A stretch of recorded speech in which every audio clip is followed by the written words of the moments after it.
મિત્રો, મધ્ય પૂર્વી દેશ ઇઝરાયલ અને પેલેસ્ટાઇન વચ્ચેનો સંઘર્ષ સતત વધારે ને વધારે તીવ્ર બની રહ્યો છે. આતંકી ઠેકાણાનો નાશ કરવાથી જે શરૂઆત કરવામાં આવી હતી તે હવે ઘરો અને હોસ્પિટલો સુધી પહોંચી ગઈ છે.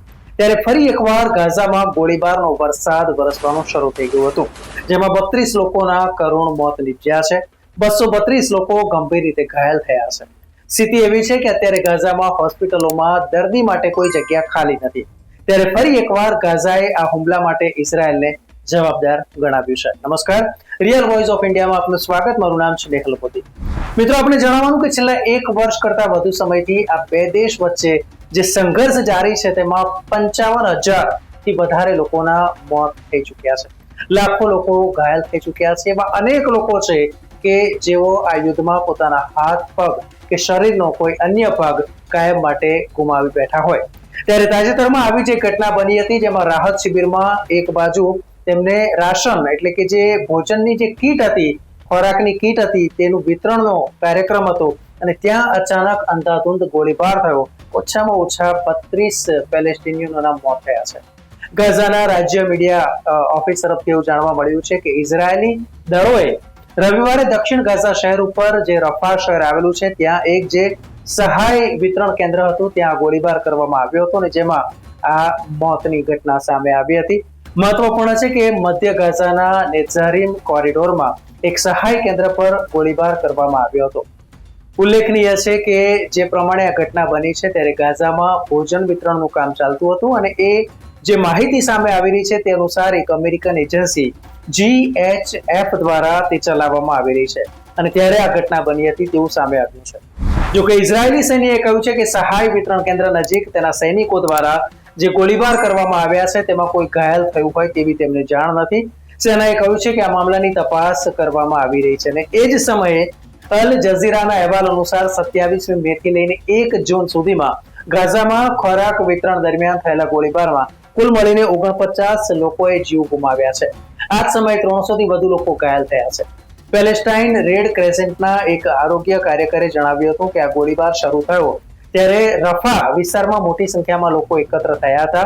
તેઓ ખોરાકની જે કીટ હતી તે લેવા માટે આવ્યા હતા અને આ દરમિયાન ગાઝાના આરોગ્ય મંત્રાલયે જણાવ્યું હતું કે કુલ મળીને 179 લોકો ઘાયલ થયા છે. 30 લોકોની હાલત ખૂબ જ ગંભીર છે. ઘણા બધા લોકો એવા છે કે જે ઘાયલ થવાથી હોસ્પિટલો અત્યારે ખીચોખીચ ભરાઈ ગઈ છે. તો ઇમરજન્સી વોર્ડ, ઓપરેશન થિયેટર અને ICUમાં અત્યારે જગ્યા પણ નથી. GHF નામના આ સંગઠને અમેરિકા અને ઇઝરાયલનું એક સંયુક્ત સમર્થન છે અને ઇઝરાયલે હમાસ પર ગાઝામાં આવતી સહાય ચોરી કરવાનો અને વેચવાનો આરોપ લગાવ્યો. ત્યારબાદ આ સંગઠન શરૂ કરવામાં આવ્યું હતું. માનવ અધિકાર જૂથો અને સંયુક્ત રાષ્ટ્રોએ કહ્યું છે કે આના કોઈ નક્કર પુરાવા સામે નથી આવ્યા. ઇઝરાયલે જાહેરમાં કોઈ પુરાવા નથી આપ્યા. UN સહાય એજન્સીઓએ GFHના સહાય પહોંચાડવાના અભિગમની ટીકા પણ કરી છે. તેમનું કહેવું છે કે આ પદ્ધતિ માનવતાવાદી નિયમોનું સરેઆમ ઉલ્લંઘન કરે છે અને પેલેસ્ટિનિયનોને જોખમમાં મૂકે છે. તાજેતરના દિવસોમાં હજારો ભૂખ્યા લોકો GHF વિતરણ કેન્દ્ર પર પહોંચ્યા હતા અને ત્યારે અરાજકતા ફેલાઈ ગઈ હતી અને તેને કારણે આ સંસ્થાની ટીકા પણ વધી રહી છે. મહત્વપૂર્ણ છે કે આ સંસ્થાએ છેલ્લા 6 દિવસમાં 4.7 મિલિયન ફૂડ પેકેટનું વિતરણ કર્યું છે અને ફક્ત રવિવારના દિવસે જ 16 ટ્રકો ભરીને 8,87,000 થી વધુ ફૂડ પેકેટનું વિતરણ કરવામાં આવ્યું હતું. મહત્વપૂર્ણ છે કે કોઈ પણ મુશ્કેલી વિના ઓપરેશન પાર પાડવામાં આવ્યું હતું. ત્યારે મૃત્યુ કે પછી ઈજાના અહેવાલ ખોટા અને બનાવટી હતા તેવા પણ સામસામે દાવા કરવામાં આવી રહ્યા છે. ઉલ્લેખનીય છે કે ઇઝરાયેલે ગાઝા પટ્ટીમાં હમાસની સામે લશ્કરી કાર્યવાહીને વધારે તેજ કરી દીધી છે. 24 અને 25 મે 2025ના રોજ પણ એક મોટો હવાઈ હુમલો ગાઝા પર કરવામાં આવ્યો હતો, જેમાં બાળકો અને મહિલાઓ સહિત ઓછામાં ઓછા 182 પેલેસ્ટિનિયન માર્યા ગયા હતા. છેલ્લા એક અઠવાડિયામાં ઇઝરાયેલી સેનાના હુમલામાં 500 થી વધુ લોકો માર્યા ગયા છે. 7 ઓક્ટોબર 2023ના રોજ જે આ મામલો શરૂ થયો હતો કે જેમાં ઇઝરાયેલ હમાસ યુદ્ધમાં અત્યાર સુધીમાં આ આંકડો મૃત્યુઆંક છે તે 55,000 સુધી પહોંચી ગયો છે. હજારો બાળકો, મહિલાઓ અને વૃદ્ધો છે તેમનો ભોગ લેવાયો છે. ઉલ્લેખનીય છે કે આતંકવાદી સંગઠન હમાસે 7 ઓક્ટોબર 2023ના રોજ ઇઝરાયલ પર હુમલો કર્યો હતો. ત્યારે 815 નાગરિકો સહિત કુલ મળીને 1,195 ઇઝરાયેલી અને વિદેશી નાગરિકો માર્યા ગયા હતા. હમાસે 251 ઇઝરાયેલીઓને બંધક બનાવ્યા હતા. હમાસે આ હુમલો ઇઝરાયેલી કબજાનો અંત લાવવા ગાઝાની નાકાબંધી અને હજારો પેલેસ્ટિનિયન કેદીઓને મુક્ત કરવાની માંગ સાથે કર્યો હતો.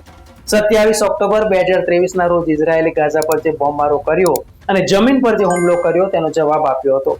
ઇઝરાયેલનું કહેવું છે કે તે હમાસનો સંપૂર્ણ રીતે નાશ કરે તે તેનું લક્ષ્ય છે અને બંધકોને મુક્ત કરવાનું તેનું લક્ષ્ય છે. આ યુદ્ધમાં જે પ્રમાણે હજારોની સંખ્યામાં લોકો માર્યા જાય છે અને તેમાં મોટાભાગની મહિલાઓ અને બાળકો સામેલ છે. ઇઝરાયેલમાં 1200 થી વધુ લોકો માર્યા ગયા છે.